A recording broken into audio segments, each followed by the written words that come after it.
अंकित जी, ये एक eco friendly concept है। जैसा कि रूरल टूरिज्म का आजकल ज़माना चला है।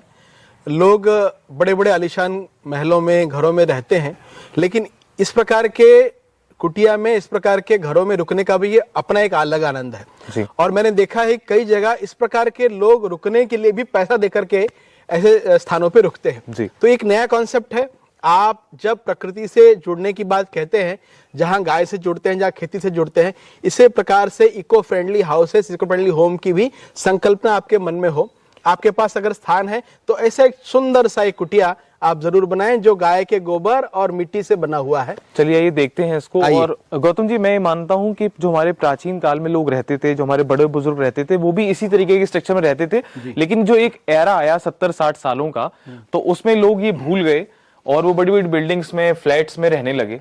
तो एक बार इसको स्ट्रक्चर को बताएं, कैसे कैसे ये किन किन चीजों का इसमें प्रयोग ये किया देखिए, हमने कोशिश किया है इसका गोलाकार शेप देने का। अच्छा। जैसे एक पिरामिड का शेप रहता है जी। और इसकी विशेषता ये है कि आप बीच में आकर के यहाँ अगर कुछ बातचीत करेंगे, आप एक इको का अनुभव करेंगे। आप यहाँ बीच में आइए और यहाँ आप अगर कुछ बोलेंगे तो एक इको साउंड आएगा। तो पिरामिड का शेप दिया हमने गोलाकार में इसको। मिट्टी और गाय के गोबर से लिपा हुआ ये है और सबसे बड़ा ये है, ये ताप रोधी है। यानी आपको ठंड में आपको अंदर से थोड़ा गर्म लगेगा और गर्मी के दिनों में ठंडा लगेगा अंदर। यानी ताप रोधी है, इको फ्रेंडली है और लो कॉस्ट में। मतलब हमने तो ये कोशिश किया, हमारे पास में एक नहर है, ये सारे सरकंडे वहीं पास के ही हैं। हमने कारीगर को नागौर से बुलाया और उनकी जो पुरातन पद्धति है उससे हमने ये कोशिश किया। नागौर यानी राजस्थान नागौर से।